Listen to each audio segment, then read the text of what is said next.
Place maintenant à notre deuxième invité de la rédaction de la matinée.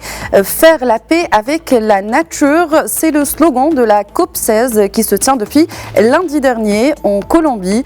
Moins connue certes que la COP climat sur la réduction des gaz à effet de serre. Cette réunion de l'ONU reste toutefois aussi importante pour le futur de notre planète. Plus de 190 pays sont réunis pour parler de la protection des espèces terrestres et marines et d'une biodiversité fragilisée aujourd'hui par les activités humaines notamment. Pour en parler avec nous en direct de Casablanca, Monsieur Zine El Abidine El Husseini, expert en changement climatique. Monsieur El Husseini, bonjour et merci d'avoir répondu présent.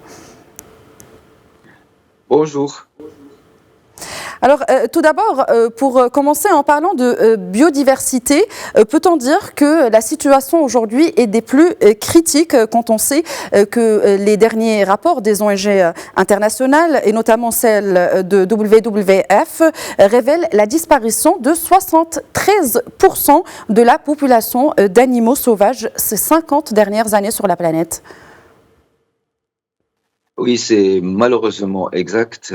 C'est une réalité. C'est un grand problème pour l'humanité, pour le futur de l'humanité. En plus du rapport que vous avez mentionné, on a aussi les rapports du GIEC, du groupement intergouvernemental sur les changements climatiques, et plusieurs centres universitaires et académiques qui signale ou bien qui tire la sonnette d'alarme sur cette biodiversité que nous sommes en train de perdre chaque jour dans plusieurs régions du monde à cause des changements climatiques, d'une part, à cause de la pollution et à cause de l'urbanisation non contrôlée et la sécheresse principalement et la désertification. Alors là, nous avons cette COP qui est en préparation, qui sera organisée en Arabie Saoudite en mois de décembre, et que actuellement à Cali, nous sommes en train de mettre les grands axes, de préciser des plans d'action qui seront traités entre les parties qui seront réunies dans la plus grande réunion que va connaître le Moyen-Orient, de 197 participants ou bien parties, 196 États, en plus de l'Union européenne, qui vont traiter des grands problèmes qui menacent l'exécution de la Convention des Nations Unies sur la lutte contre la désertification. C'est un meeting, c'est une rencontre plutôt, c'est une rencontre d'une grande importance qui sera décisif, exactement comme l'autre COP, parce qu'il faut faire la différence entre la COP climat qui va organiser son 29e session en Azerbaïdjan, et le COP destiné à la désertification, spécialement à la Convention des Nations Unies sur la lutte contre la désertification, qui porte le numéro 16, et dont le 15e a été organisé à Abidjan, en Afrique. Zine El Husseini, est-ce qu'on peut dire aujourd'hui que nos écosystèmes ont atteint un point de bascule, de non-retour, où il est encore temps pour sauver notre planète justement, et notamment du changement climatique? Suivant les régions du monde, on peut dire que nous sommes juste à la limite comme moyenne générale.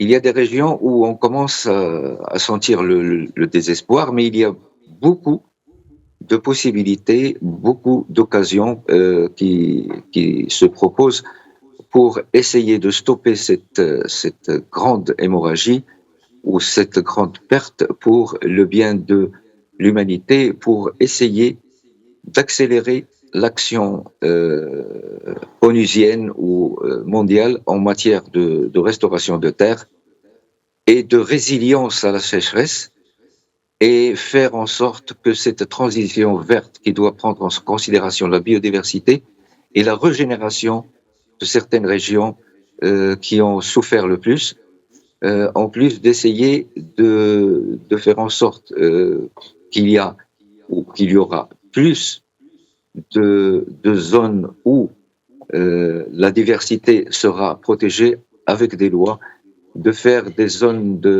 protégées, des réserves et des zones à autre intérêt biologique pour essayer de sauver l'humanité de ce futur qui se dessine et qui porte beaucoup de menaces pour la santé générale ainsi que pour l'alimentation et pour le bien-être de l'être humain. Alors justement, s'il y avait des priorités à dresser pour sauver la biodiversité mondiale, quelles seraient-elles à votre avis ? C'est d'essayer de stopper cette anarchie au niveau de l'urbanisation, stopper la pollution au niveau de l'industrialisation et de faire en sorte de protéger les terrains, les cours d'eau, ainsi que la faune et la flore pour récupérer certaines espèces, sauver certaines espèces en voie de distinction et faire en sorte que les humains, tous les citoyens soient conscients de ce danger, parce que la sensibilisation dans ce domaine a une importance capitale pour faire savoir à tout le monde que nous sommes en train de jouer avec le futur, notre futur et le futur des générations à venir. Zine El Abidine El Husseini, une dernière question peut-être. Est-ce que ce genre d'événements comme la COP 16 biodiversité, est-ce qu'ils aident justement pour la prise de décision, l'urgence ou du moins au niveau de la sensibilisation ? Vous savez, ces conventions internationales dépendent toujours des problèmes qui se rattachent à la souveraineté des pays, au degré de résilience, au degré de sensibilisation entre les décideurs, pour essayer de faire en sorte que ces conventions, que ces juridictions, que ces traités soient bien appliqués pour qu'on retrouve ce dont nous sommes en train de chercher, de faire en sorte que l'humanité soit consciente des dangers qui la menacent. Sans doute, le Maroc se trouve en avant-garde. C'est l'un des pays au niveau mondial et au niveau africain qui porte le souci de conserver la biodiversité, d'essayer de minimiser les effets des changements et des dérèglements climatiques.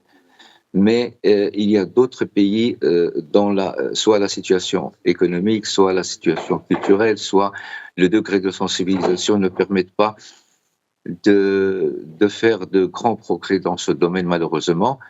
Mais on espère qu'avec les efforts que doivent faire les moyens d'information, les mass médias en général et aussi la société civile. La société civile est appelée à faire beaucoup pour essayer d'atteindre ces objectifs tellement importants pour l'avenir de l'humanité. Monsieur Zine El Abidine El Husseini, je rappelle que vous êtes expert en changement climatique. Merci d'avoir répondu à nos questions ce matin.